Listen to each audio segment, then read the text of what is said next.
Hello there, and welcome to Deep Sleep Seas. I'm so glad you found your way here tonight. Maybe you've had a long day, or perhaps you're the kind of person who likes drifting off to thoughts of the deep ocean and its quiet mysteries rather than counting sheep. Either way, tonight's journey is for you. You have nothing to do but rest. Let your mind relax, your breathing slow, and your body grow light as if you're floating on gentle waves. Because tonight we're descending to the ocean floor to explore the silent world of lost shipwrecks. Vessels that once sailed under bright skies, carrying cargo and crew, stories and dreams, now rest in eternal twilight beneath the waves. These sunken ships have become something more than wreckage. They're time capsules, artificial reefs, monuments to both human ambition and the sea's overwhelming power. Some lie in shallow waters where sunlight still reaches. Others rest in the deepest trenches, crushed by pressures we can barely imagine. We'll visit ancient Bronze Age vessels that sank over 3,000 years ago, Spanish treasure galleons laden with gold and emeralds, warships from great battles, and forgotten merchant vessels that simply vanished into storms. You'll hear about the life that blooms around these wrecks, the technologies used to find them, and the peaceful transformation that occurs when steel and wood become home to coral, fish, and countless creatures of the deep. Some of what you hear tonight may surprise you, or at the very least spark some curiosity as you drift towards sleep. The ocean floor holds secrets beyond counting, and shipwrecks are among its most fascinating whispers. So settle in, get comfortable, and let the gentle current of these stories carry you away. We're beginning our descent now, down through the sunlit shallows, past where light begins to fade, into the deeper waters where lost ships wait in silence. The ocean floor is crowded with ghosts, scattered across every sea, in every ocean basin, on continental shelves, and in the deepest trenches, lie the remains of vessels that once moved across the surface world. Estimates suggest there are more than 3 million shipwrecks on the ocean floor. 3 million. That number is almost impossible to grasp. It represents thousands of years of human maritime history, from ancient dugout canoes carved 10,000 years ago to modern cargo ships that sank just last year. Every single one has a story. Every single one represents a moment when something went wrong, when the sea claimed another vessel for its collection. These wrecks are not evenly distributed. They cluster in certain areas, drawn together by the same forces that sank them. Dangerous coastlines, where reefs lurk just beneath the surface. The entrances to harbors where shifting sands and strong currents have claimed countless ships trying to reach safety. The trade routes that saw heavy traffic for centuries. The battlefields where naval warfare sent dozens of vessels to the bottom in single engagements. Some areas of the ocean are so dense with wrecks that they've earned special names. The graveyard of the Atlantic, off the coast of North Carolina, is estimated to hold over 5,000 shipwrecks. The waters around the Florida Keys, where Spanish treasure fleets met their doom in hurricanes. The Baltic Sea, with its cold, low-oxygen waters that preserve wood remarkably well. What's truly remarkable is how few of these wrecks we've actually found.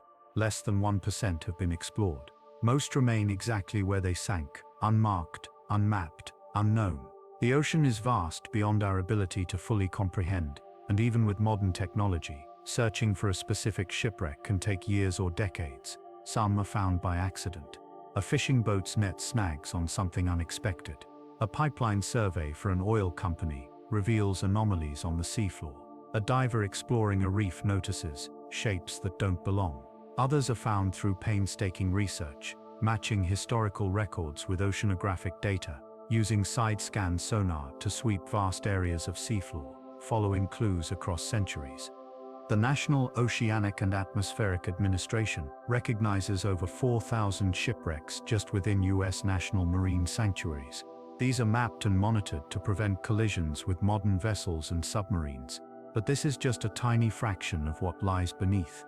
The ocean keeps its secrets well. Many shipwrecks will never be found. They're too deep, too scattered, too buried beneath sediment, or simply too far from anywhere humans look. They rest in absolute darkness, in waters no diver can reach, slowly being transformed by time and the ocean's chemistry. During World War II alone, the Battle of the Atlantic resulted in the sinking of approximately 3,500 merchant vessels, 783 submarines, and 175 warships. Most of these have never been located. They scattered across thousands of miles of ocean, settling into trenches and onto plains, disappearing into the enormous anonymity of the sea. Each represents lives lost, cargo gone, a moment of violence or misfortune now preserved in metal and memory. When you think about it, the ocean floor is the largest museum on Earth. It holds more artifacts than all the museums on land combined. Every shipwreck is a snapshot of its time, carrying the technology, cargo, and culture of its era down into preservation. The oldest wrecks give us glimpses into ancient trade networks, showing what goods moved between civilizations, what materials were valued, how ships were built. More recent wrecks provide evidence of wars, of trade routes, of daily life aboard vessels from different centuries, and all of them, from the newest to the oldest, are slowly being reclaimed by the sea. The search for these wrecks drives much of underwater archaeology, but it also drives treasure hunters, salvage operations, and military efforts to locate and sometimes recover lost warships. The balance between preservation and recovery is delicate. Once a wreck is disturbed, it can never return to exactly the state it was in. Some advocate leaving them as underwater monuments, protected sites where marine life can thrive and history can rest. Others argue for recovery, for bringing artifacts to museums where they can be studied and displayed. Both perspectives have merit, and the debate continues as more wrecks are discovered. What's certain is that these 3 million shipwrecks represent an enormous archive of human maritime history, mostly unread, mostly undiscovered, waiting quietly in the dark. They are time capsules sealed by tragedy, preserved by depth, protected by the ocean's vastness. And while we may never find most of them, knowing they're there adds a certain weight to every voyage across the sea. Beneath every ship that sails, beneath every swimmer and diver, beneath the surface of every ocean, lies this hidden world of lost vessels, this silent population of ships that now belong entirely to the sea. Some shipwrecks are so old they predate written history. They sank when the world was fundamentally different, when civilizations we can barely imagine sailed waters that have changed dramatically over millennia. The oldest intact shipwreck ever discovered was found in the Black Sea, a Greek merchant vessel dating back over 2,400 years. It sits in waters so deep and so depleted of oxygen that wood-boring organisms cannot survive. The ship remains remarkably preserved, its mast still standing, its hull intact, a frozen moment from an age when Alexander the Great walked the earth. But even more remarkable are the Bronze Age shipwrecks discovered in recent years. In the summer of 2024, archaeologists announced the discovery of the oldest deep-sea shipwreck ever found, a vessel that sank more than 3,300 years ago. It was located nearly 60 miles off the coast of Israel, resting at a depth of almost 6,000 feet on the Mediterranean seafloor. This is extraordinary for several reasons. First, it's the oldest shipwreck ever found in truly deep water, far from shore. Second, its location challenges everything archaeologists previously believed about ancient navigation. Before this discovery, experts assumed that Bronze Age sailors stayed close to shore, island hopping and hugging coastlines where they could always see land. This was considered the safe way to navigate, the only way to avoid getting lost in the vast, featureless expanse of open water. Ancient ships didn't have compasses.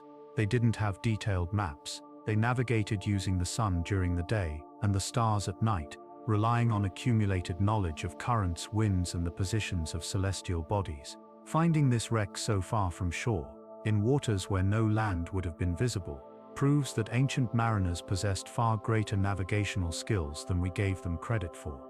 The ship carried hundreds of storage jars called Canaanite amphorae.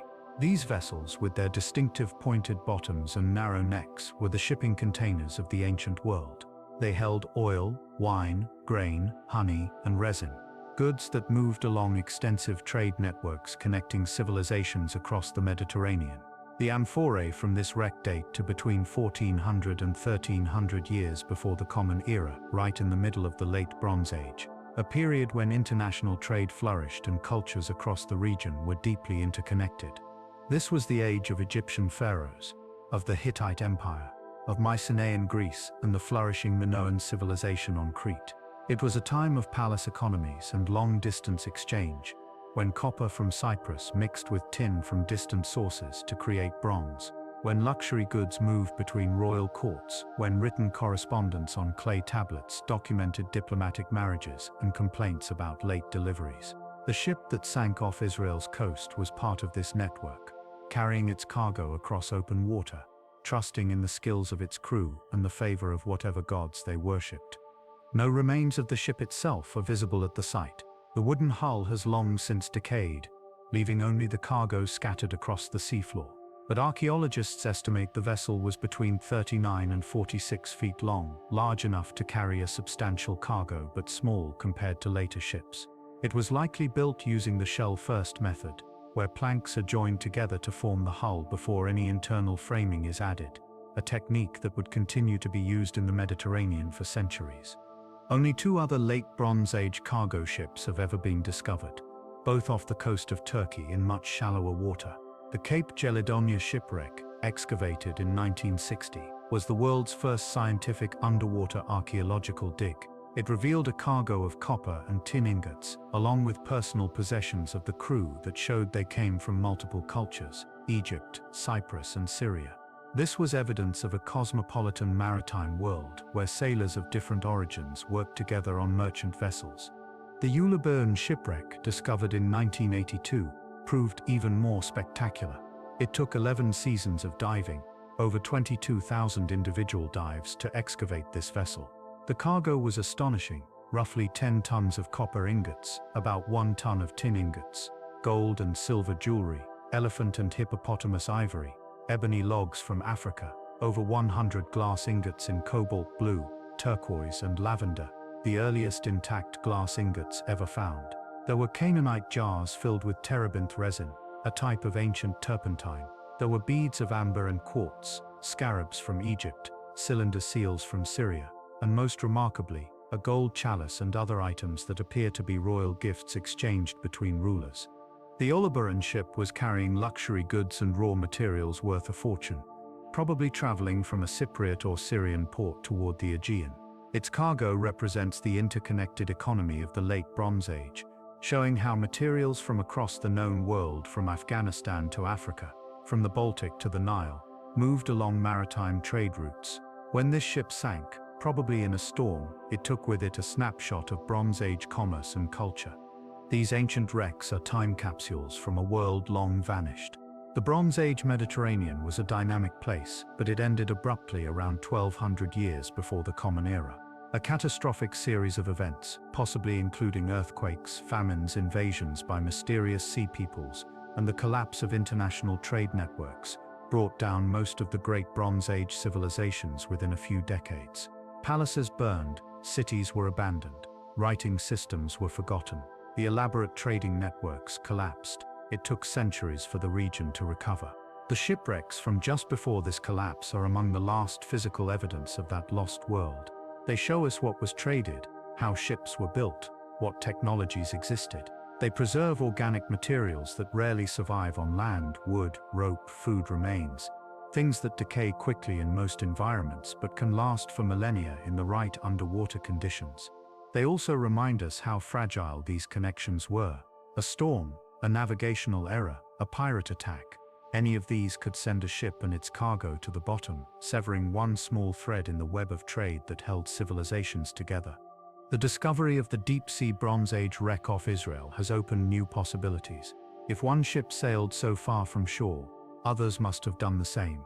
The Mediterranean may hold dozens or hundreds of similar wrecks in deep water, beyond where recreational divers can reach, beyond where most underwater archaeology has focused. Finding them will require advanced technology, remotely operated vehicles, side-scan sonar, and the resources to conduct searches in truly deep waters.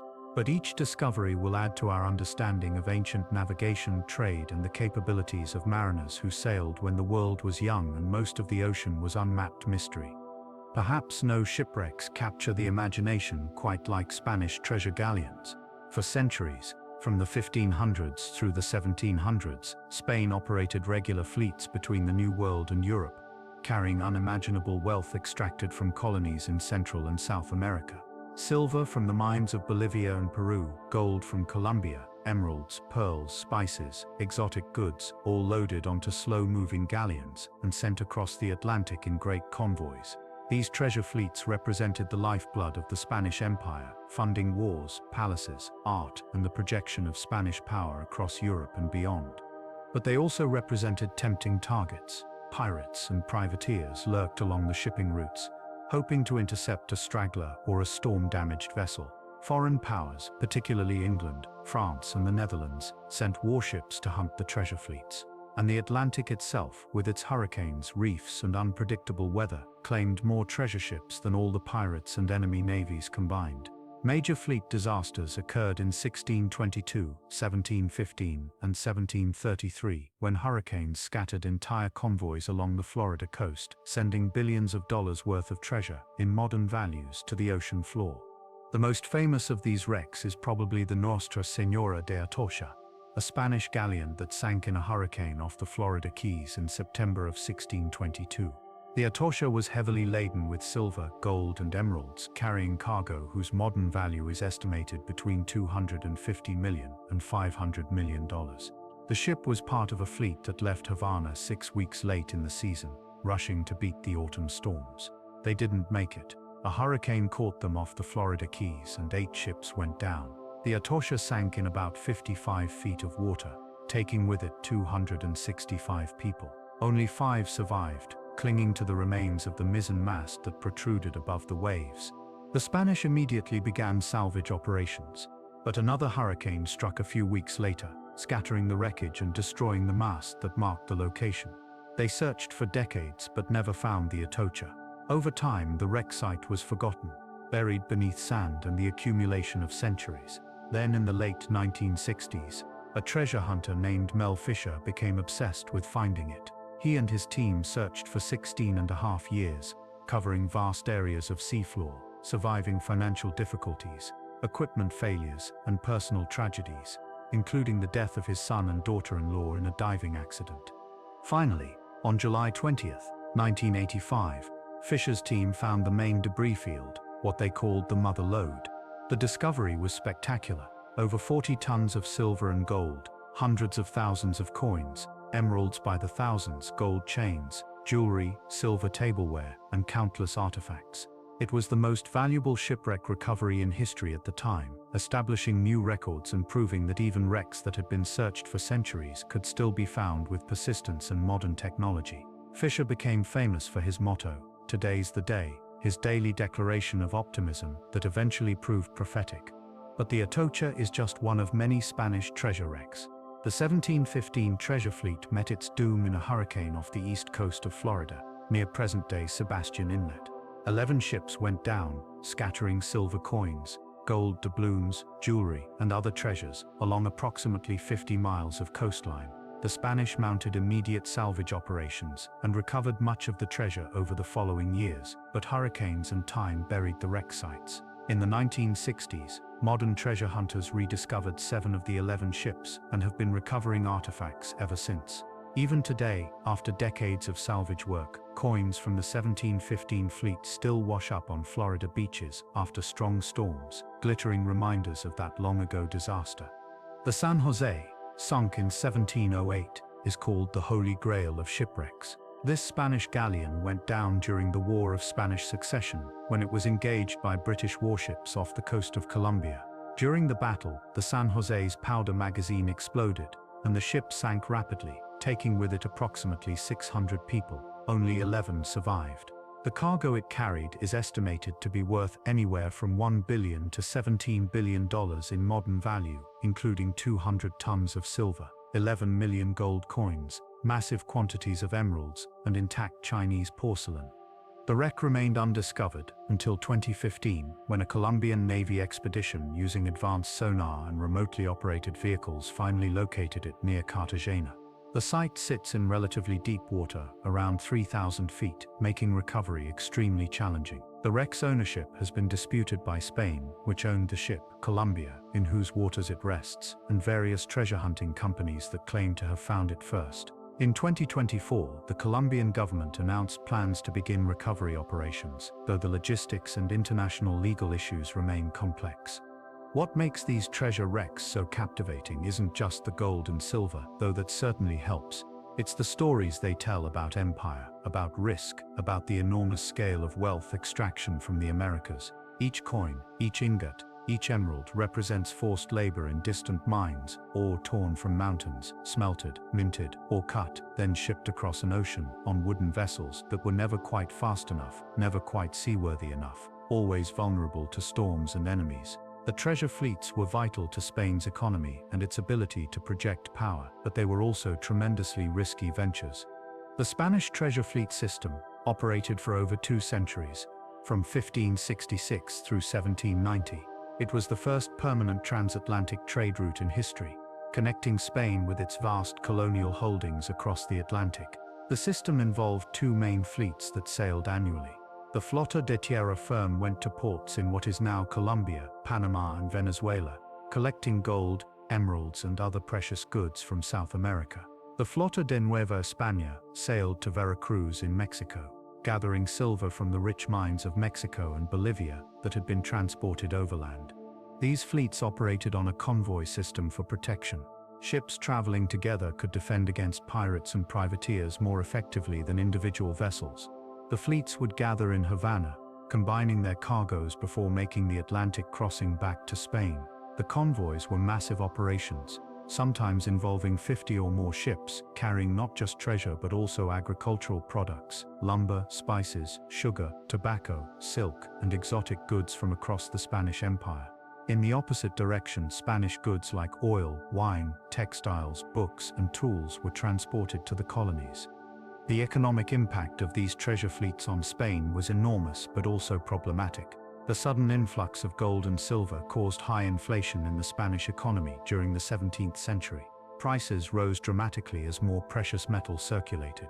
This inflation had negative consequences throughout Europe, affecting trade relationships and economic stability. Spain found itself in the paradoxical position of receiving vast wealth from its colonies while simultaneously sinking deeper into debt. The crown borrowed heavily against future treasure fleet arrivals, paying high interest to foreign bankers, particularly in Genoa and later Amsterdam. By 1690, many of Spain's creditors could no longer offer financial support. The crown had defaulted on debts multiple times, and confidence in Spain's ability to pay had eroded. The treasure fleets continued, but their economic importance declined as production from American mines decreased and other European powers established their own colonial systems. Still, the fleets represented tremendous wealth, and every sailing was a high-stakes gamble against weather, navigation, and enemy action.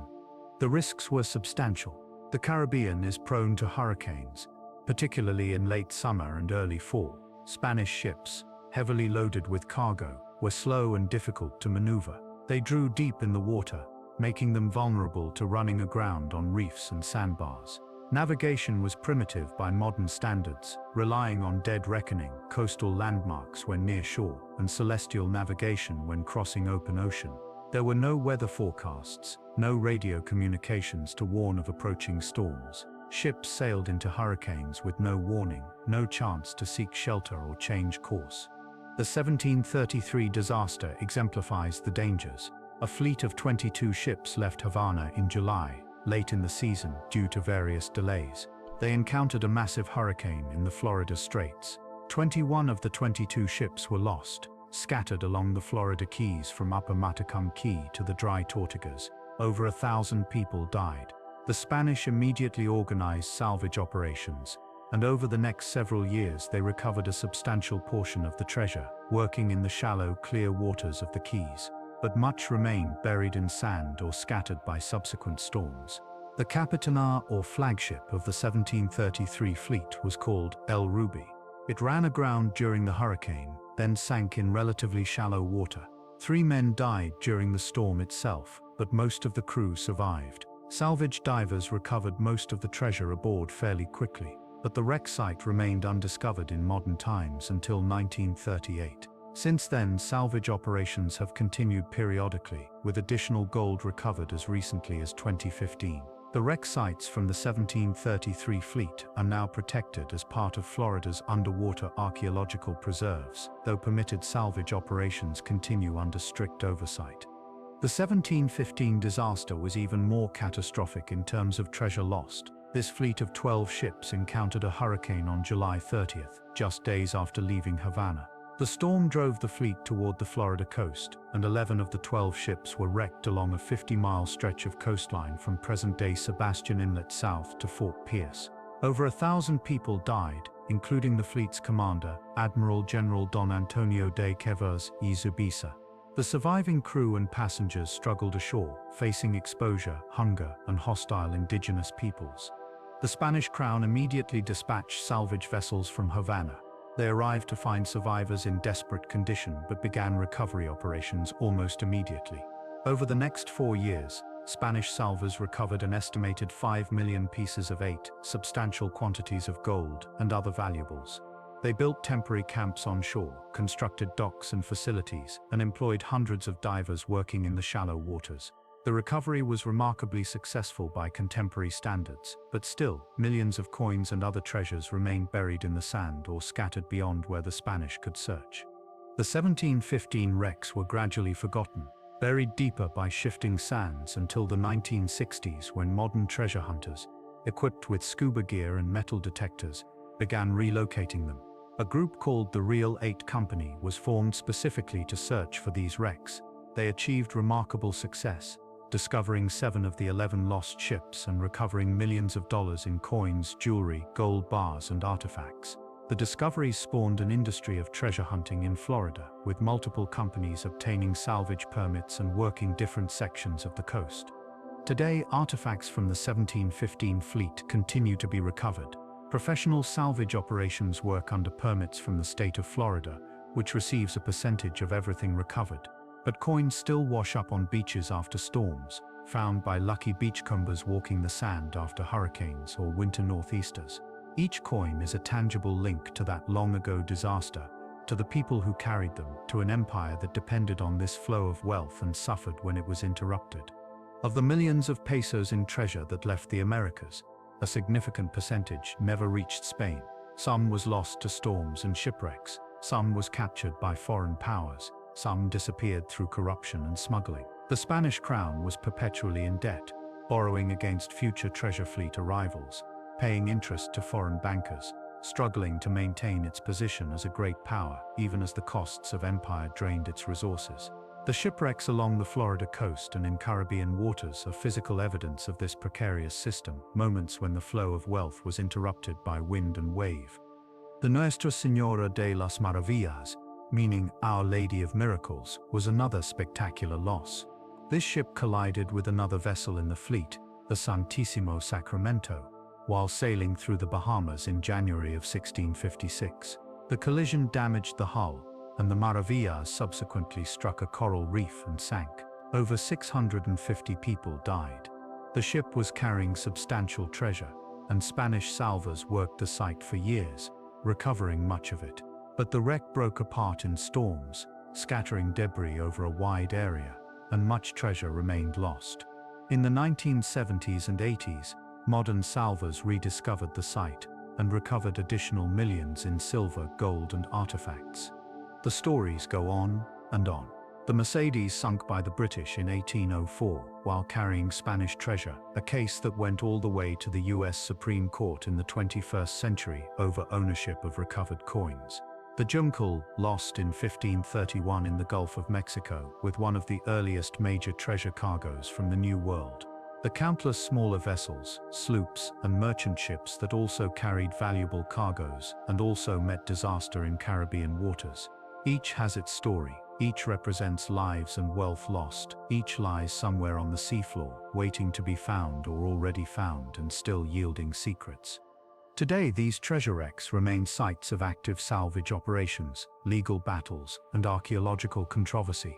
Some argue they should be left undisturbed as underwater heritage sites, war graves, and marine habitats. Others emphasize the historical value of recovering and studying artifacts. Still others are motivated primarily by profit, seeking to recover and sell the treasure to collectors and investors.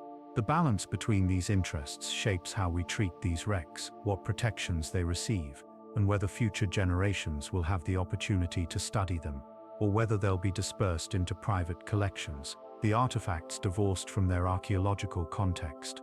UNESCO's Convention on the Protection of the Underwater Cultural Heritage, adopted in 2001, attempts to establish international standards. It encourages in situ preservation as the first option, treating shipwrecks as archaeological sites that should remain on the seafloor, studied but not commercially exploited. It prohibits the commercial sale of artifacts recovered from protected wrecks. But not all countries have ratified this convention, particularly some countries with active treasure hunting industries. The debate continues, balancing preservation against discovery, academic study against commercial recovery, public heritage against private property rights. What's undeniable is that these Spanish treasure galleons, scattered across the Caribbean and along the Florida coast, represent one of the most dramatic chapters in maritime history. They connected continents, transferred wealth on an unprecedented scale, shaped economies and empires, and ultimately contributed to the rise of modern global trade. Their wrecks, whether still buried under sand or displayed in museums, tell stories that go far beyond simple tales of sunken gold. They speak of ambition and loss, of risk and reward, of the human drive to connect distant places, and the ocean's indifferent power to thwart those connections. And they remind us that beneath the beautiful blue waters of tropical seas lies a history written in wood and metal, coins and bones, treasure and tragedy. Most shipwrecks lie in relatively shallow water, on continental shelves or coastal areas where depths rarely exceed a few hundred feet. But some vessels have come to rest in the deepest parts of the ocean, in trenches and abyssal plains where the pressure is crushing and the darkness is absolute. These deep wrecks present unique challenges for discovery and exploration, but they also offer remarkable preservation. Far from the surface, beyond the reach of storms, currents, and most human activity, they rest in cold, still water, transforming slowly under the weight of the ocean above.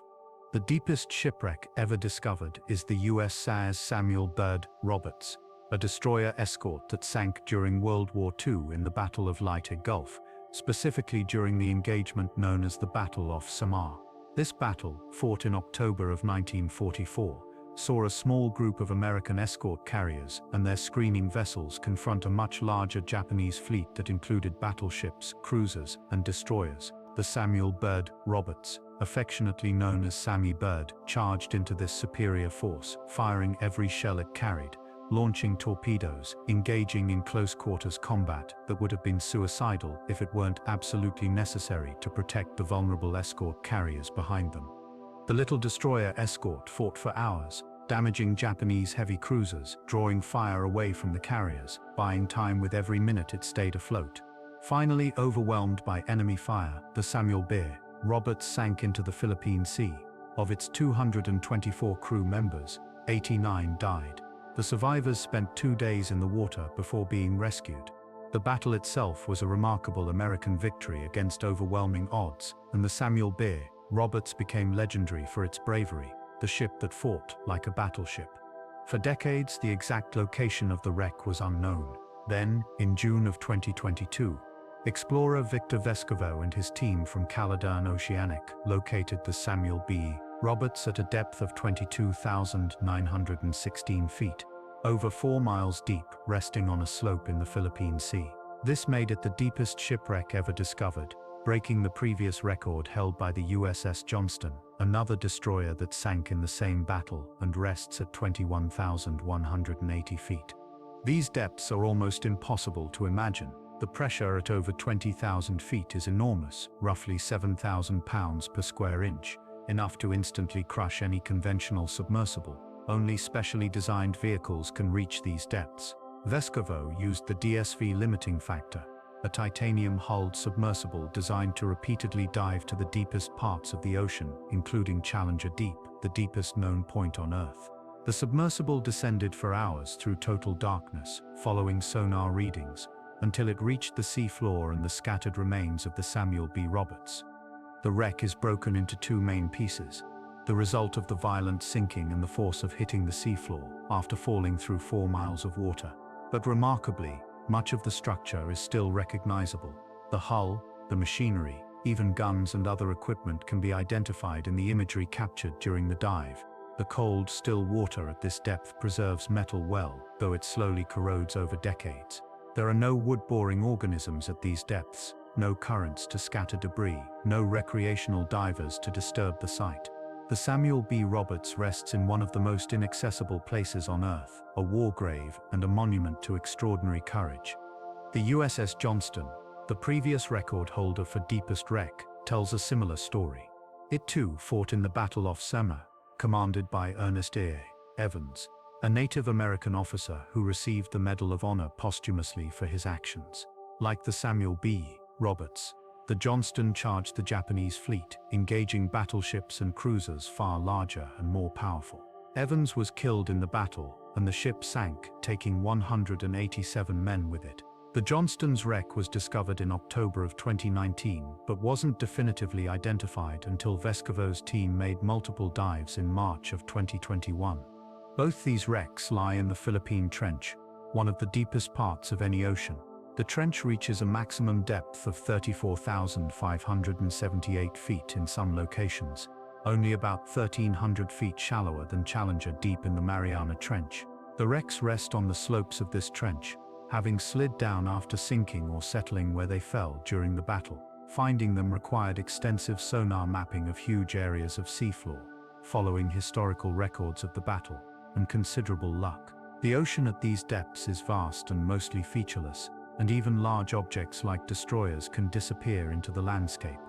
Other deep wrecks have been discovered in various parts of the world, though none as deep as these two. The SS Rio Grande, a German blockade runner, was found at 18,904 feet off the coast of Brazil. The SS City of Cairo, a British passenger steamship torpedoed during World War II, lies at 16,896 feet in the Atlantic. Both these wrecks were located by commercial salvage operations interested in their cargoes, the Rio Grande for its copper and tin, the City of Cairo for an estimated $50 million worth of silver coins, which were partially recovered in a complex deep-sea salvage operation. What these deep wrecks have in common is their isolation. They lie beyond the reach of almost all human activity. They will never be disturbed by fishing nets, never explored by recreational divers, never affected by salvage operations, except in the rarest cases with the most advanced technology. They exist in a realm that is, for all practical purposes, as remote as space. The pressure, the darkness, the extreme environment makes them nearly inaccessible, which in turn provides remarkable protection. They are time capsules sealed not just by the ocean, but by the physics of the deep sea itself. For archaeologists and historians, deep wrecks present both opportunities and challenges. They're often better preserved than shallow wrecks, protected from the biological, physical, and human factors that damage sites in accessible waters. But studying them requires technology that only a handful of institutions and companies possess. Each dive costs hundreds of thousands of dollars, requires months of planning, and can only spend limited time at the site before the submersible must return to the surface. Even with robotic vehicles, the depth limits what can be done, how carefully artifacts can be examined or recovered. Still, as technology improves, more deep wrecks will be found and studied. The ocean floor in deep water is largely unmapped at high resolution. We know more about the surface of Mars than we know about most of our own seafloor. As commercial operations like oil and gas exploration, deep sea mining, and fiber optic cable installation expand into deeper waters, they will inevitably discover more wrecks. Some will be famous ships, searched for unsuccessfully for decades or centuries. Others will be completely unknown vessels, their identities lost, their stories preserved only in the physical evidence of the wreck itself. When a ship sinks, its story is far from over. In fact, a new chapter begins, one that can last for centuries or even millennia. The vessel becomes part of the seafloor, an artificial structure in an environment shaped primarily by natural processes, and almost immediately, life begins to claim it. Within days, a thin film of bacteria forms on the surfaces. Within weeks, algae and small organisms start to colonize. Within months, larger creatures move in. Within years, the shipwreck has transformed into something entirely new, an artificial reef teeming with marine life. This transformation is one of the most beautiful aspects of shipwrecks. What began as a human creation built for commerce or war becomes habitat for countless organisms. Coral attaches to the hull, growing slowly outward, building structures that last far longer than the ship itself. In tropical waters, hard corals of dozens of species colonize available surfaces, creating complex three-dimensional structures. Brain corals form large, rounded masses. Staghorn and elkhorn corals branch outward. Plate corals extend like shelves. Each species grows at its own pace, some adding only a fraction of an inch per year, others growing faster, but all gradually covering the metal or wood beneath in living stone. Sponges colonize flat surfaces, filtering water and providing shelter for tiny creatures. These remarkable organisms can live for centuries, growing to enormous sizes on shipwrecks. Barrel sponges large enough to hold a person, tube sponges reaching several feet in length, encrusting sponges that spread across entire sections of hull, all filter vast quantities of water, extracting nutrients and cleaning the surrounding sea. A single large sponge can filter thousands of gallons of water per day, playing a crucial role in nutrient cycling and water quality. Anemones spread across decks and railings, their tentacles waving in the current, capturing plankton and small fish that drift too close. Some species host symbiotic clownfish or shrimp that live among the tentacles, protected by immunity to the anemone's sting. Barnacles and mussels cluster on any available space, filtering feeders that cement themselves permanently to the wreck and spend their lives capturing food from passing currents. These sessile organisms, unable to move once they've settled, transform every surface into living communities. Fish move in, finding shelter in the complex three-dimensional structure. The diversity can be extraordinary. Small fish like dam shellfish and blennies establish territories in crevices and holes, defending their tiny domains against intruders. Cardinal fish hide in shadowy areas during the day, emerging at night to feed on plankton. Gobies perch on the wreck, using their excellent vision to watch for predators and prey. Wrasses, their bodies flashing in brilliant colors, patrol the wreck, picking parasites from larger fish and searching for small invertebrates. Larger predators patrol the wreck, hunting in its shadows. Groupers, some growing to several hundred pounds, establish residence in the wreck, claiming chambers and holds as their territories. These ambush predators lurk in doorways and passages, bursting out to engulf smaller fish that venture too close. Snappers school around the wreck in large aggregations, particularly at dawn and dusk, their masses creating shimmering clouds of fish. Jacks race through these schools, trying to scatter them and pick off stragglers. Barracuda hang motionless in the water column above the wreck, their silvery bodies nearly invisible until they suddenly accelerate after prey. Moray eels make their homes in the darker recesses, coiling their muscular bodies into holes and pipes, emerging at night to hunt. Multiple species might inhabit a single wreck, from the small but aggressive golden-tail morays to the massive green morays that can exceed 6 feet in length. Despite their fearsome appearance, they're generally not aggressive toward divers, though they will defend their territories if threatened. Their presence indicates a healthy ecosystem, as these apex predators require abundant prey. The wreck modifies local currents, creating areas of upwelling that bring nutrients and plankton, which attracts small fish, which in turn attracts larger predators. Water flowing around and over the structure accelerates, creating areas of high flow where filter feeders thrive. In the lee of the wreck, calmer water provides different conditions where different species prosper. The wreck essentially creates multiple microhabitats, each with its own characteristics, allowing many species to coexist in a relatively small area. Sharks frequently visit shipwrecks.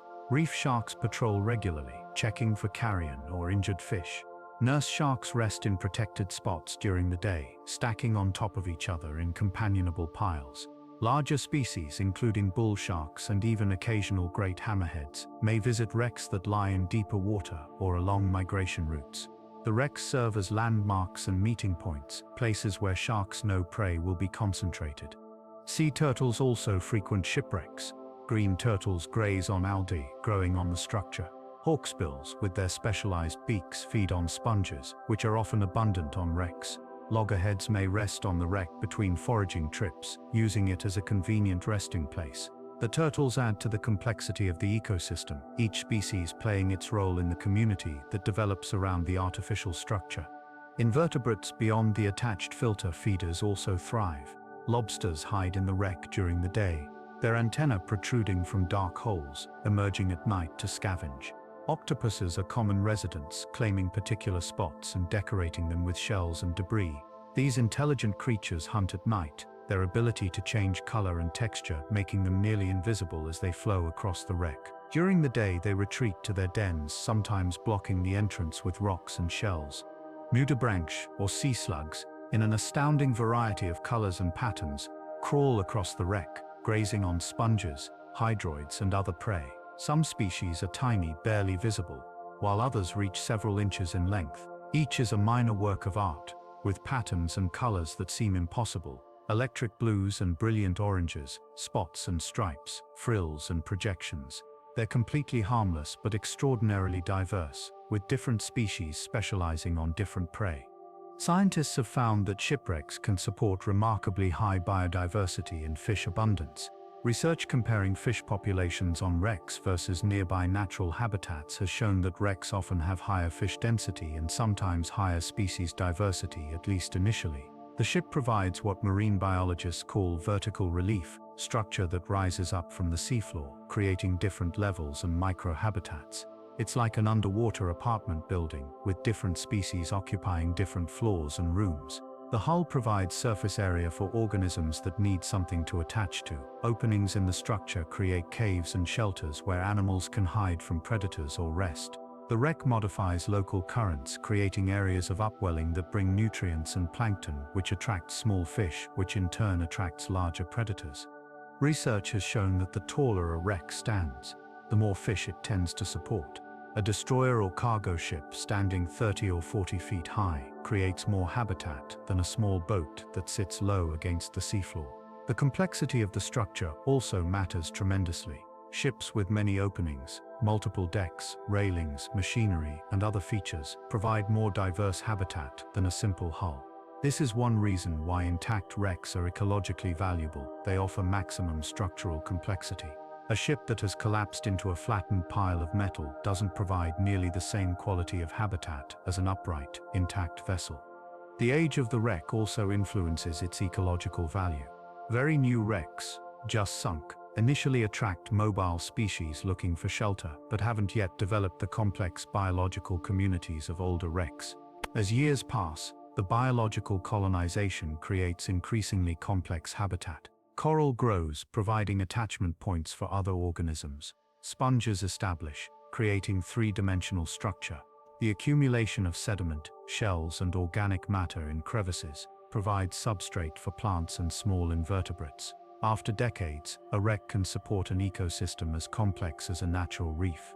However, there's a debate in marine ecology about whether artificial reefs actually increase fish populations or simply concentrate existing fish from surrounding areas. This is known as the attraction versus production question. If wrecks primarily attract fish from nearby natural habitats without increasing overall fish reproduction and recruitment, they might simply be moving fish around rather than creating new habitat value. Some research suggests wrecks do increase local fish production by providing spawning habitat, nursery areas, and protection for juveniles. Other studies indicate fish are attracted from surrounding areas without substantial population increases. The answer likely varies by location, wreck characteristics, and the fish species involved. Some marine sanctuaries and coastal management agencies have started deliberately sinking ships to create artificial reefs. Old naval vessels, decommissioned oil rigs, even buses and military tanks have been cleaned of pollutants and sunk in carefully chosen locations to enhance fish habitat and provide sites for recreational diving. These artificial reefs have shown promising results in many locations, supporting fish populations, providing habitat for threatened species, and reducing fishing pressure on natural reefs by giving recreational anglers alternative places to visit. The process of creating a planned artificial reef is complex and expensive. The vessel must be thoroughly cleaned of any hazardous materials. Fuel, oil, PCBs, asbestos, and other contaminants must be removed. This cleaning can cost hundreds of thousands of dollars for a large ship. Once cleaned, the vessel is towed to a carefully selected site where depth, currents, distance from shore, and compatibility with existing habitats have all been evaluated. The ship is then flooded and sunk, ideally landing upright on the seafloor in a controlled manner. Some of the most successful artificial reef programs have sunk multiple vessels in proximity, creating artificial reef systems that support substantial biological communities and recreational opportunities. Florida has one of the most extensive artificial reef programs, with hundreds of vessels and other structures deliberately sunk over the past several decades. The program is popular with divers who have predictable, accessible sites to visit, and with fisheries managers who document increased fish populations around the reefs. However, not all shipwrecks are ecologically beneficial.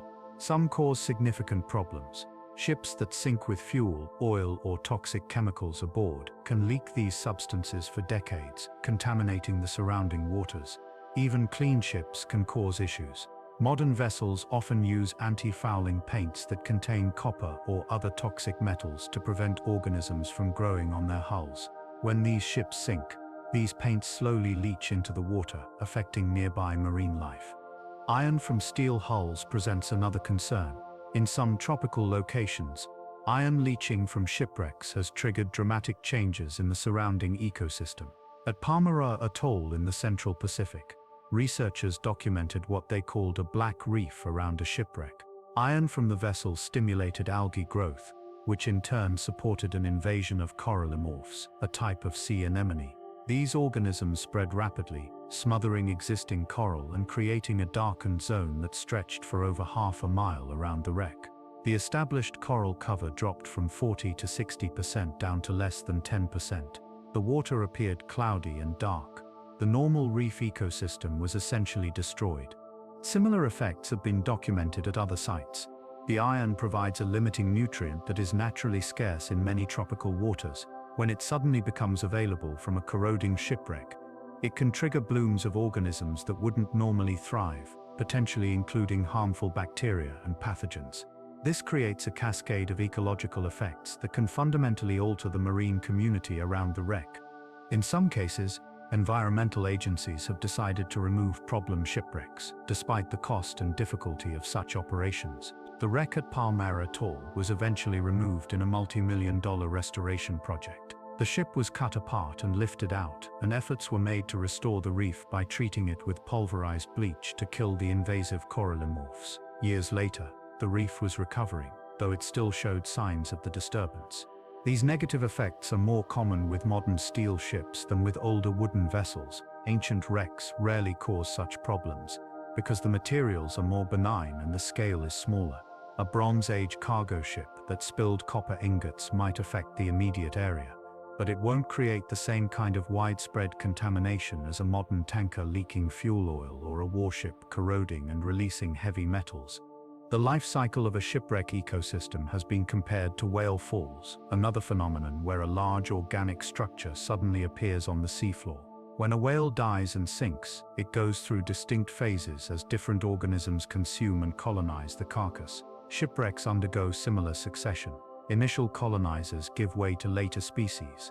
The ecosystem changes as the structure itself changes, corroding, collapsing, being buried by sediment. Eventually, often after centuries, the wreck may be completely covered or disintegrated, and the ecosystem moves on. But during their prime, shipwrecks provide extraordinary habitat. Divers who visit wreck sites often describe them as oases of life in otherwise relatively barren areas. A sandy bottom may support relatively few organisms, but drop a ship on that same sand and within years it becomes a thriving community. Moray eels hide in the engine room. Octopuses make their homes in cargo holds. Schools of snapper and grouper circle the superstructure. Barracuda patrol the perimeter. Sea turtles rest on the deck. It's a transformation that turns tragedy into life, a gentle irony where vessels built by humans to serve human purposes instead become homes for creatures that know nothing of ships or sailors or the surface world above. Not all shipwrecks age the same way. The environment where a ship sinks determines how quickly it deteriorates and what survives. Temperature, salinity, oxygen levels, the presence or absence of wood-boring organisms, sediment type, current strength, and water depth all play crucial roles in preservation. Understanding these factors helps archaeologists predict what they might find at a given site and explains why some wrecks remain remarkably intact while others disintegrate rapidly. Cold water is one of the best preservers of shipwrecks. In Arctic and subarctic regions, in deep ocean basins, in places where cold water is consistently cold, organic materials can survive for centuries with minimal decay. The Great Lakes of North America provide excellent examples. These freshwater lakes are cold, especially in their depths, and they lack the wood-boring organisms called shipworms that destroy wooden hulls in warmer waters. As a result, shipwrecks in the Great Lakes often look nearly pristine even after 100 years or more underwater. The wreck of the Edmund Fitzgerald, which sank in Lake Superior in 1975, remains largely intact at a depth of 530 feet. The cold, fresh water has preserved the steel hull well. Divers who have visited the site report that the ship looks much as it did when it went down, minus the effects of the catastrophic sinking itself and the gradual accumulation of rust. Wooden shipwrecks in the Great Lakes from the 19th century show even more remarkable preservation. Masts stand upright, wooden decking is intact, even paint and decorative carvings survive. By contrast, wooden ships in warm tropical waters face immediate attack from shipworms, actually a type of clam that burrows into wood and consumes it. These organisms can reduce a wooden hull to a honeycomb of tunnels within years, sometimes within months. This is why many tropical shipwrecks survive only as scattered piles of artifacts on the seafloor. The ship itself is gone, consumed by biology, leaving only the cargo, the anchors, the cannons, the metal fittings, and whatever else couldn't be eaten. Oxygen levels also matter enormously. In waters with very low oxygen, many decay processes slow down or stop entirely. The Black Sea, with its deep anoxic layer where oxygen is nearly absent, preserves wooden shipwrecks with extraordinary fidelity. The Greek merchant ship mentioned earlier, over 2,400 years old with its mast still standing, survives because it sank into this oxygen-depleted zone. No organisms can live there to consume the wood, and the chemical decay processes that would normally break down organic materials proceed at a glacial pace. The result is preservation that borders on the miraculous, a time capsule sealed by chemistry. Sediment burial provides another form of preservation. A ship that settles into soft mud and becomes quickly covered is protected from many forms of deterioration. The sediment cuts it off from oxygen, from most water movement, from biological activity. It creates an anaerobic environment where decay slows dramatically. Many ancient wrecks survive primarily because they were buried soon after sinking.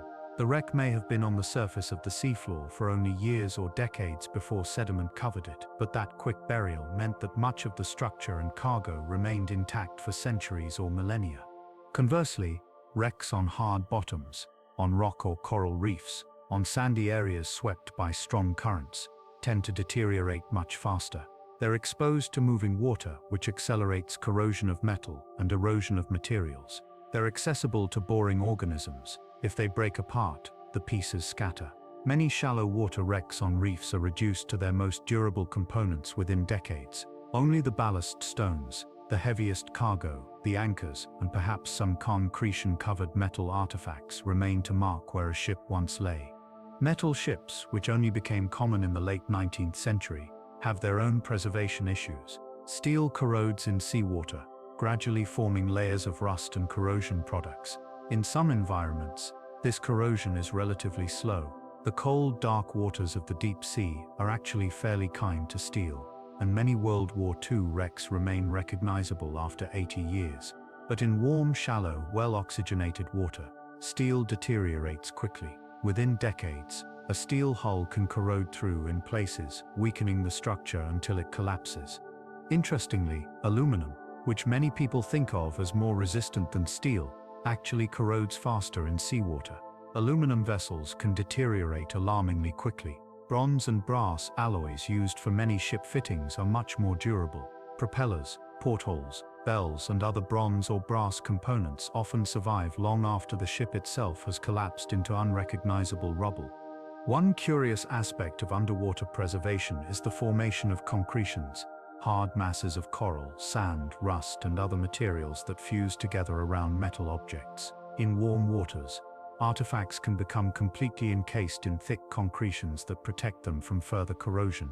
These lumps don't look like much, often resembling natural rocks, but X-rays can reveal perfectly preserved objects inside. Recovering artifacts from heavy concretions is painstaking work, requiring careful chipping and sometimes chemical treatment to remove the encrustation without damaging what's inside. The Titanic, perhaps the most famous shipwreck in the world, provides a vivid example of how a ship deteriorates in deep, cold water. The wreck sits at a depth of about 12,500 feet in the North Atlantic, where the water temperature hovers just above freezing. When it was discovered in 1985, the ship was relatively intact, split into two main sections, but with much of the structure recognizable. The bow section, in particular, looked hauntingly like a real ship, just buried in sediment and covered in rust. But in the decades since its discovery, the Titanic has been deteriorating noticeably. Bacteria that consume iron, specialized organisms that thrive in the deep sea, have been eating the steel. They create rusticles, formations that look like icicles made of rust, hanging from the structure. These bacteria slowly convert the ship's steel into rust and other compounds, and bit by bit, the Titanic is collapsing. The iconic crow's nest has fallen, portions of the deck have caved in. Eventually, possibly within another century, the ship will be reduced to a rust stain on the seafloor, its iconic shape lost to biology and chemistry.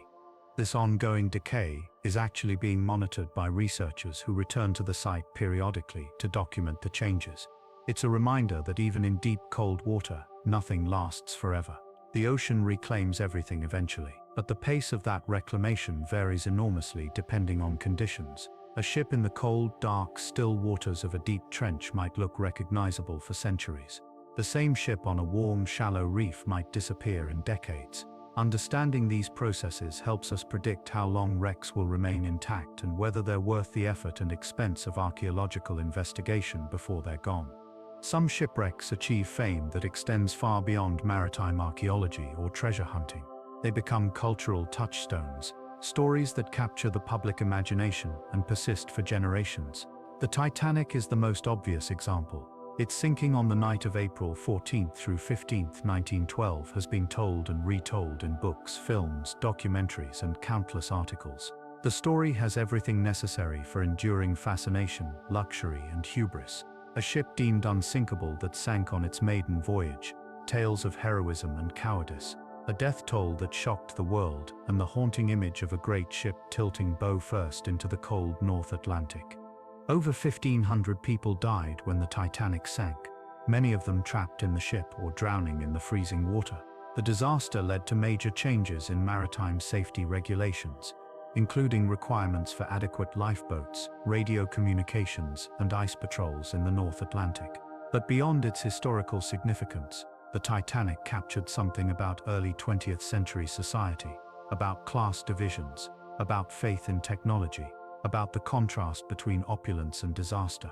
The fact that many wealthy and prominent people died, unable to buy their way to safety, added to the story's power. The wreck itself, discovered by Robert Ballard's expedition in 1985, became a subject of intense interest. The images from that first exploration showed a ship that looked almost intact from certain angles, its bow buried in sediment, its funnels long gone, but the deck equipment still recognizable. The discovery spawned numerous subsequent expeditions, artifacts recovery, commercial submarine tours, and eventually James Cameron's blockbuster film in 1997, which introduced the story to a new generation and became one of the highest-grossing movies ever made. But the Titanic is far from the only famous shipwreck. The Endurance, Ernest Shackleton's ship, holds a special place in the history of Antarctic exploration. In 1915, the Endurance became trapped in pack ice in the Weddell Sea while attempting to cross Antarctica. For months, the ship drifted with the ice, slowly being crushed by the pressure. Shackleton and his crew abandoned ship and watched as it was gradually destroyed and finally sank. They then survived months on the ice, followed by an epic open-boat voyage and an incredible traverse of South Georgia Island to reach help. Remarkably, not a single member of the expedition died, making it one of the greatest survival stories in history. The Endurance rested undiscovered at the bottom of the Weddell Sea for over a century. In March of 2022, the Endurance 22 expedition finally located it, using autonomous underwater vehicles to search the seafloor at a depth of around 10,000 feet. The wreck was found in astonishing condition. The cold Antarctic waters, the lack of wood-boring organisms in that environment, and the relatively stable conditions had preserved the ship remarkably well. It sits upright on the seafloor, its name still clearly visible on the stern, much of the structure intact. The discovery was celebrated as a triumph of exploration and technology, and the decision was made not to recover anything, leaving the Endurance as an underwater monument. The Mary Rose, a Tudor warship that served King Henry VIII, represents another kind of fame, that of a ship whose recovery and preservation became a massive archaeological project. The Mary Rose was built in 1510 and served in the English Navy for over 30 years before sinking in 1545 during a battle against the French off Portsmouth. The ship went down in relatively shallow water, about 40 feet, with most of its crew trapped inside. For centuries it lay buried in the silty seabed, gradually covered by sediment. Rediscovery came in 1971, and a massive excavation project began. Over 11 years, divers worked in terrible visibility, feeling their way through the wreck, carefully recovering artifacts. In 1982, the hull itself was lifted in a complex salvage operation that took years of preparation. The recovery was watched by millions on television, a dramatic moment when a ship that had been underwater for 437 years was brought back to the surface. Preserving the Mary Rose has been an ongoing challenge. Wooden artifacts waterlogged for centuries cannot simply be dried. They would collapse and disintegrate. Instead, they must be treated to replace the water in the wood cells with something that will provide support. The Mary Rose hull was sprayed with polyethylene glycol for years, slowly replacing the water. Today, the ship is displayed in a purpose-built museum in Portsmouth, where visitors can see both the hull and thousands of artifacts recovered from the wreck, providing an incredible window into Tudor naval warfare and daily life. The Vasa presents a similar story from Sweden. This warship was built in 1626 and represented the height of Swedish naval ambition. It was heavily armed, ornately decorated, and loaded with bronze cannons. It was also dangerously top-heavy. On its maiden voyage in 1628, the Vasa sailed out of Stockholm harbour, caught a gust of wind, heeled over, and water poured through the gun ports. The ship sank in about 100 feet of water, less than a mile from where it was launched. The disaster was witnessed by crowds lining the shore, a humiliation for the Swedish Navy.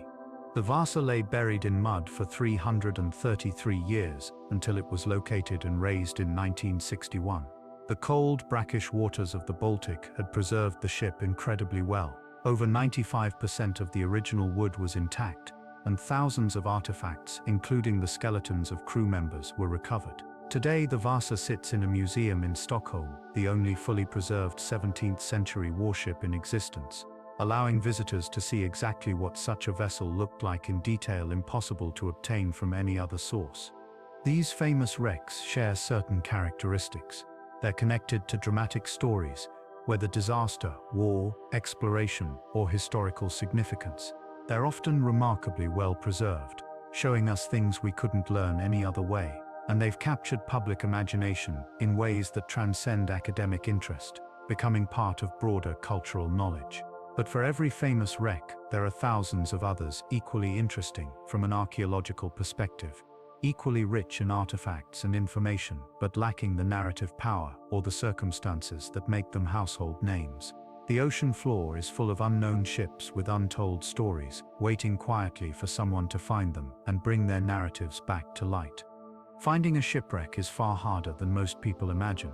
The ocean is enormous. Visibility underwater is often measured in feet, and ships tend to sink in precisely the kind of conditions that make searching difficult: storms, deep water, dangerous coastlines. Even when the approximate location of a wreck is known from historical records, actually locating it on the seafloor can take years or decades of searching. The process usually begins with research, combing through archives, ship logs, insurance records, newspaper accounts, survivors' testimonies, anything that might provide clues to where a ship went down. Sometimes these records are frustratingly vague. A ship reported lost off a certain coast, or last seen in a particular area, or presumed sunk somewhere along a known route. Even relatively recent wrecks from World War II can be difficult to pinpoint. Battle reports may give positions, but these positions were often estimated, especially at night or in chaotic conditions. Ocean currents can carry a sinking ship considerable distances or scatter wreckage over wide areas. Once researchers have identified a search area, they need to survey it. For shallow waters, this might involve towing a diver on a sled, using side-scan sonar, or deploying remotely operated vehicles. Side-scan sonar has become one of the primary tools for shipwreck hunting.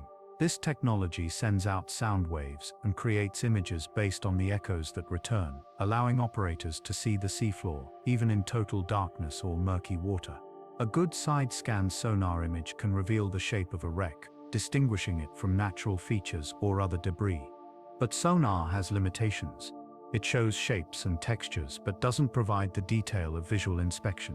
Something that looks like a shipwreck might turn out to be a rock formation, or a pile of dumped rubble, or a modern fishing boat. Positive identification usually requires visual confirmation, which means sending down divers or underwater vehicles equipped with cameras. In deep water, remotely operated vehicles, ROVs, are essential. These are unmanned submersibles connected to the surface ship by cables that provide power and communication. Modern ROVs carry high-definition cameras, powerful lights, and often manipulator arms that can collect samples or move objects. They can operate at depths that would be instantly fatal to humans and can stay down for hours at a time, limited mainly by power and the ship's ability to maintain position in currents. For truly deep wrecks, in waters beyond about 20,000 feet, only the most advanced submersibles can reach the seafloor. The DSV limiting factor, which found the USS Johnston and USS Samuel B. Roberts, is one of only a handful of vehicles in the world capable of reaching such depths. These extreme depth vehicles have titanium pressure hulls thick enough to withstand the crushing force of the deep ocean, sophisticated life support systems, and enough battery power to spend hours on the bottom conducting surveys. Sometimes wrecks are discovered by accident. Commercial operations, fishing boats, oil and gas companies conducting pipeline surveys, or cable-laying ships run their sonar over something unexpected. The discovery of the Bronze Age wreck off Israel happened this way. Energean, a natural gas company, was conducting an environmental survey ahead of development work when their sonar detected the anomaly. Recognizing it might be significant, they contacted the Israel Antiquities Authority, and the discovery was confirmed. Fishing nets are another common source of accidental discoveries. When a net snags on an obstruction, fishermen sometimes investigate and find they've hooked a shipwreck. This is how the Spanish warship El Cazador was found in 1994. The fishing vessel Mistake had its net snag in the Gulf of Mexico and pulled up silver coins and artifacts. Archaeologists were able to identify the wreck as a Spanish ship that had sunk in 1783 carrying silver intended to stabilize the Spanish economy. The discovery wouldn't have been made if not for that fishing net. Technology has advanced enormously in recent decades. Satellite positioning systems allow ships to return to exact locations, essential when a search area might cover hundreds of square miles. Improved sonar provides higher resolution images. Autonomous underwater vehicles can be programmed to survey large areas systematically without human control, running pre-planned search patterns and only requiring human intervention when something interesting is found. Specialized software can analyze vast amounts of sonar data, helping identify potential wrecks from millions of sonar pings. Despite these advances, many famous wrecks remained undiscovered for centuries.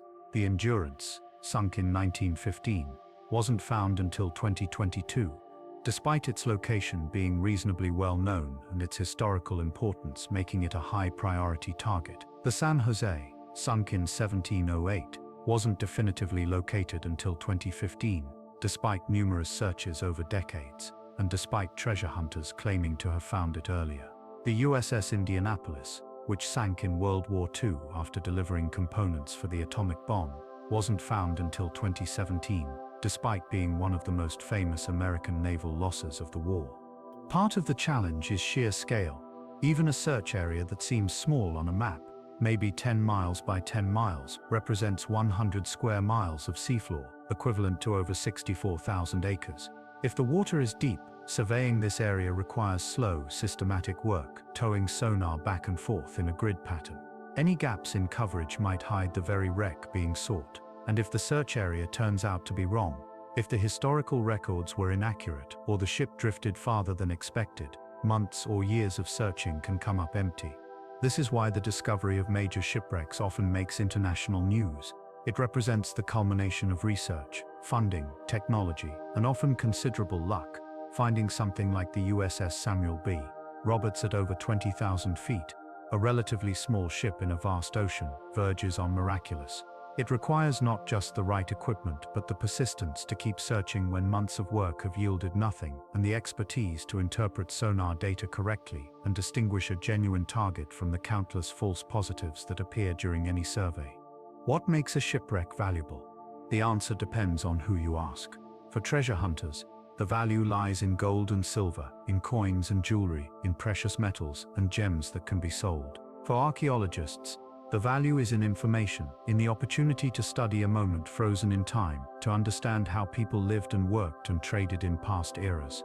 For marine biologists, the value might be in the ecosystem that has developed around the wreck. For military historians, it's about preserving war graves and understanding battles.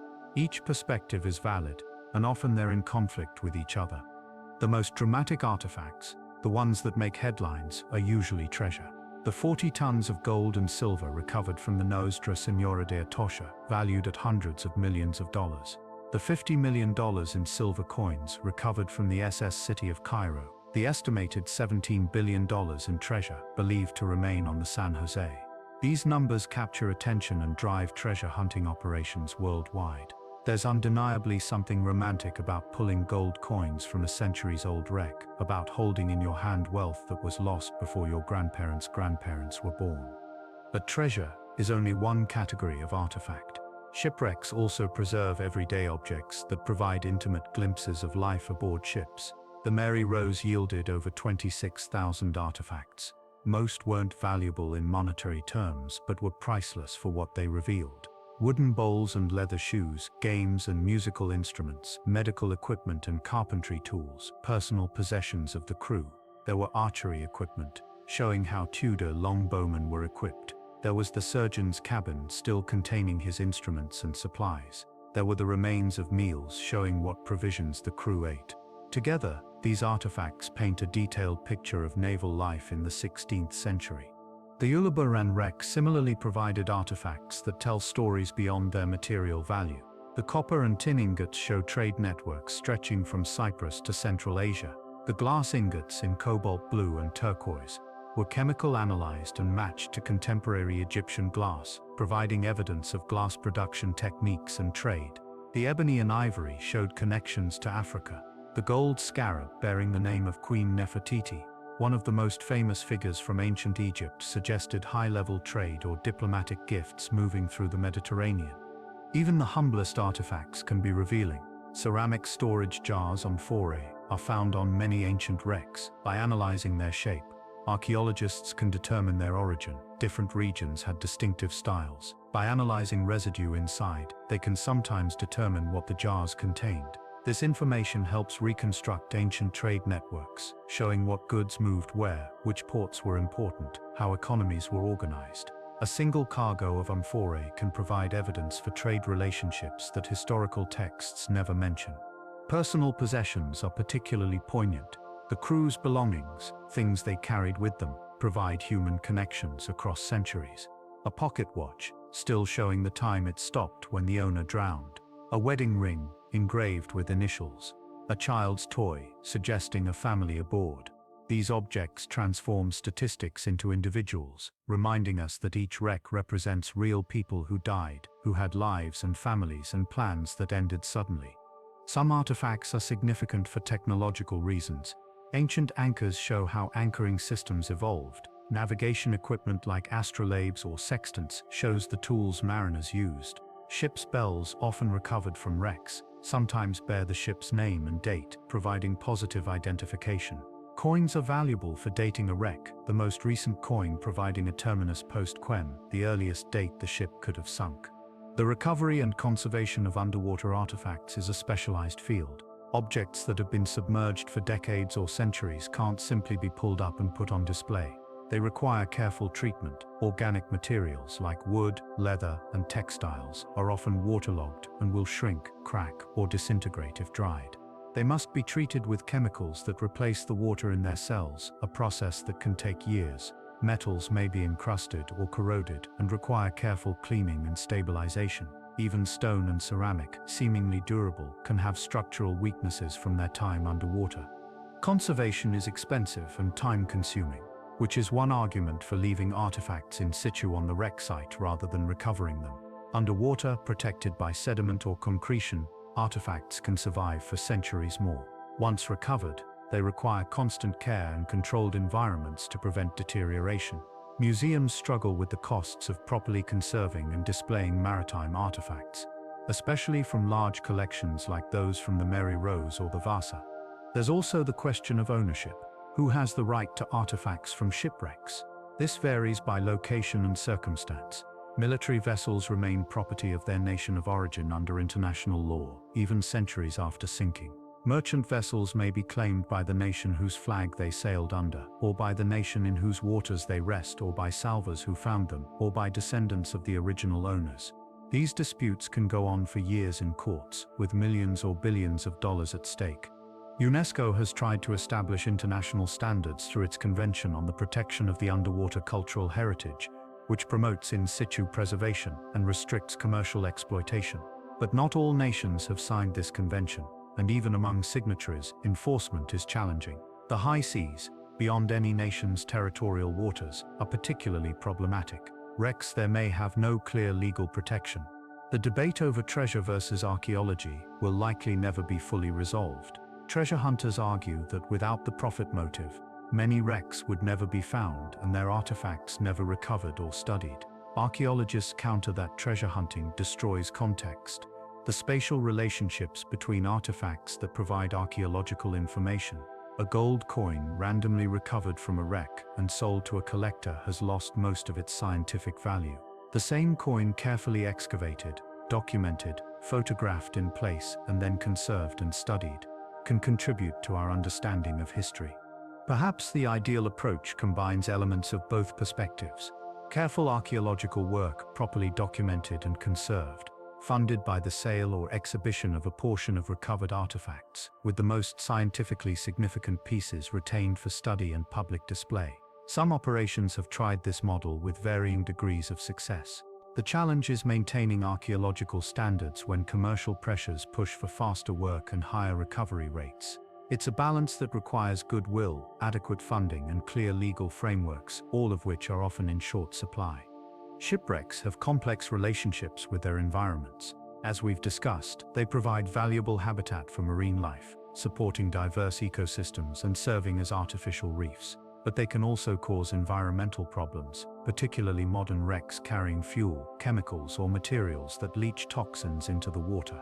Understanding these impacts is important for coastal management, marine conservation, and decisions about whether to remove problem wrecks or leave them in place. The most obvious concern is pollution from fuel oil. Many wrecks, especially from the world wars, sank with full or partially full fuel tanks.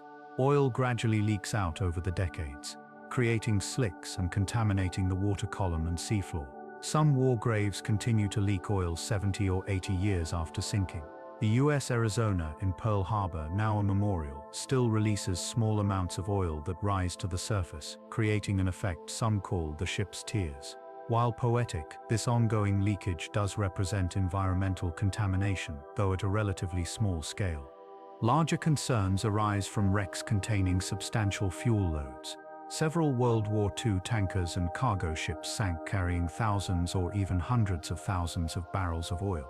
As the ships corrode, their tanks rupture and oil releases into the environment.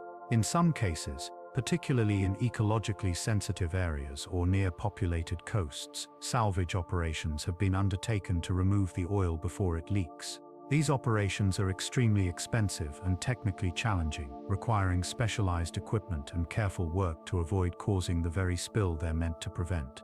Chemical cargoes present another hazard. Ships carrying toxic chemicals, weapons, or industrial materials can create serious contamination if their cargo leaks.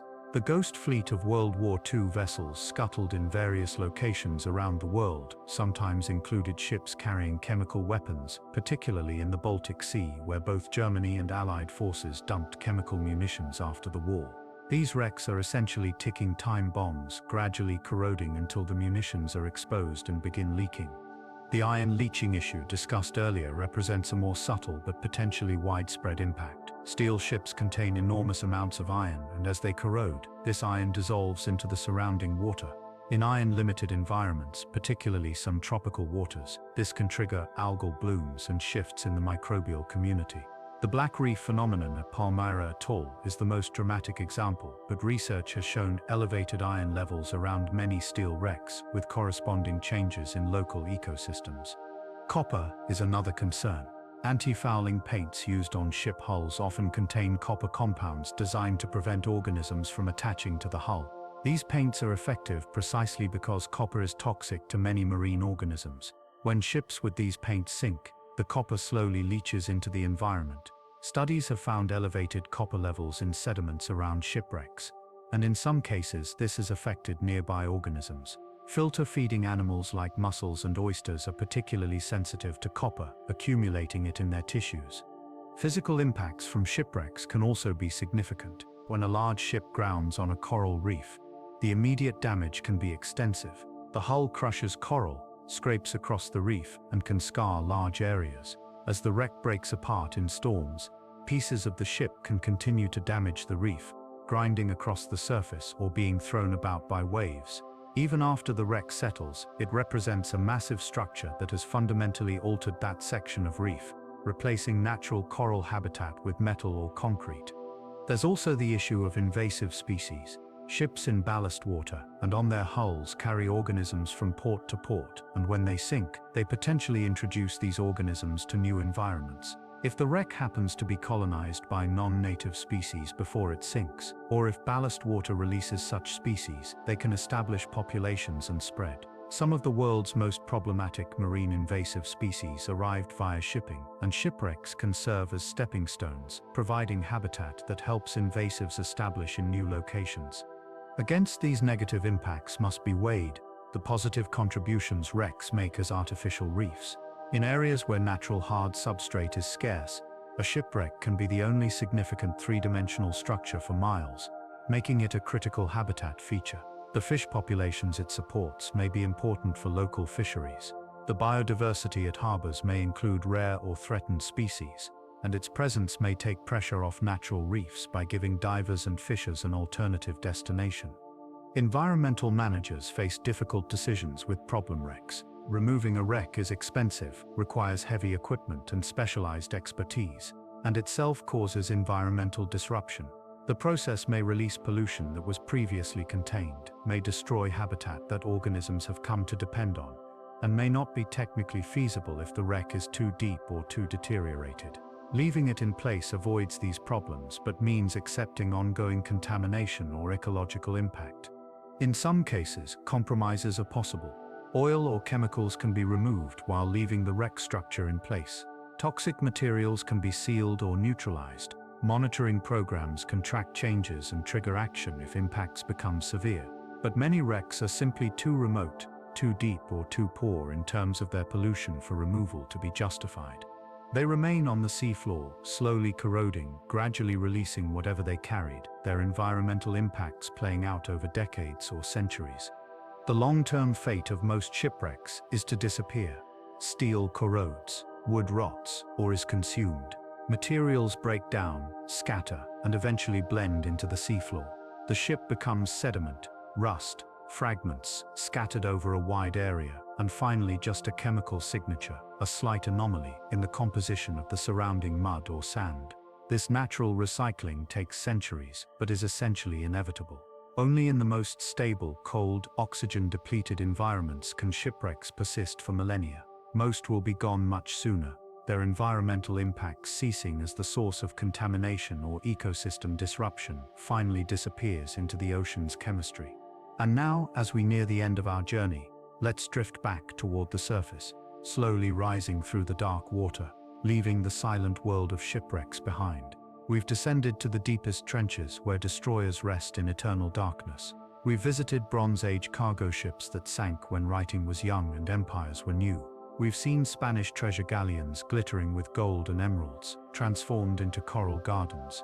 We've watched as bare steel and wood became habitat for thousands of creatures, watched as tragedy transformed into new life. The ocean floor holds 3 million shipwrecks, 3 million moments when something went wrong, 3 million times when the sea was stronger than human plans, when storms or mistakes or warfare sent vessels down into the depths. Each represents lives lost, cargo scattered, voyages interrupted. And yet, seeing them now, resting in the embrace of the ocean, there's something peaceful about these wrecks. They're no longer disasters, they're no longer losses. They've become part of the sea, integrated into its rhythms and cycles. The ocean doesn't judge the ships it claims. It doesn't matter if a vessel was a warship or merchant, ancient or modern, lost to enemy action or simple misfortune. All are received equally. All are given over to the same slow transformation. The currents flow over them. The tides rise and fall above them. Marine life colonizes them. Time works on them patiently, molecule by molecule, year by year, century by century. They rest. For those who seek them, shipwrecks offer many things. Treasure hunters find gold and silver. Archaeologists find evidence and artifacts. Divers find adventure and beauty. Historians find answers to questions about past events. Biologists find ecosystems worth studying. Each perspective is valid. Each sees something different in these underwater monuments. But perhaps what's most important is simply that they exist, that they continue to rest on the seafloor, holding their stories and secrets, waiting for discovery or gradually disappearing, depending on environment and chance. There's something deeply calming about the idea of these ships at rest. They've survived their moment of crisis. The storm has passed. The battle is over. The disaster is long in the past. Now there's only the slow work of the ocean, the gradual reclamation. Coral grows. Fish swim through the corridors. Eels hide in the engine rooms. Octopuses explore the cargo holds. The wreck has become habitat, has become reef, has become a small ecosystem unto itself. Life continues. Different life than the crew would have known, but life nonetheless. And in the deepest places, where no light reaches and pressures would instantly crush human visitors, ships rest in perfect darkness. The U.S. Samuel B. Roberts and U.S. Johnston, lying over 20,000 feet down. The Bronze Age wreck off Israel at 6,000 feet. The city of Cairo at nearly 17,000 feet. These wrecks exist in a realm we can barely imagine, where the ocean presses down with impossible weight, where the water is perpetually just above freezing, where darkness is absolute and eternal. Yet even there, they exist. Even there they rest. Even there, they tell their stories to anyone who comes to listen. You are not so different from these ships. When you think about it, you too navigate uncertain waters. You too face storms and challenges, obstacles and difficulties. Sometimes you sink beneath the weight of troubles, feeling overwhelmed, feeling lost. But there is always the possibility of rest. There is always the ocean floor beneath, solid and supportive. There is always the transformation that comes with time. The way pain fades and difficulties recede. The way new growth emerges from old sorrows. Tonight, as you drift towards sleep, imagine yourself as one of these shipwrecks, not the sinking, not the crisis, but the aftermath. You've come to rest. The storm is over. The ocean surrounds you, supportive, gentle, its currents flowing over and around you. You are held by the water's embrace. You are safe on the seafloor. Time moves slowly here. There is no urgency, no crisis, no need to struggle. You are at rest. Let the ocean's patience become your patience. Let its stillness become your stillness. Feel the weight of the water above, not crushing but comforting, like a heavy blanket. Feel the solid floor beneath, supporting you. You are not lost. You are not alone. You are resting in one of the ocean's quiet places, and all around you, life continues in its gentle rhythms. Fish pass by, like thoughts, there and then gone. Currents flow like breath, in and out. Time passes like sleep, unmarked and unmeasured. The ocean keeps its secrets well. It holds its 3 million ships quietly, asking nothing, offering rest. It doesn't judge what brought them down. It simply receives them and holds them and slowly transforms them. You too can rest without judgment, can let go of the day's concerns, can allow yourself to settle like a ship come to anchor in a safe harbor. The ocean surrounds you. The depth protects you. The darkness comforts you. And in this moment, in this quiet place between waking and sleeping, you are not sinking. You are resting. You are not lost. You are found. The ocean has you. The seafloor supports you. All around, unseen but present, the community of the deep continues its ancient patterns. And you, settling into sleep, Join them in the peace that comes when struggle ends and rest begins. Sleep well. Let the currents carry away your concerns. Let the pressure of the deep water ease your tensions. Let the darkness be restful rather than frightening. You are safe. You are supported. You are at rest on the ocean floor. And in the morning you will rise again to the surface, to the light, to whatever adventures await.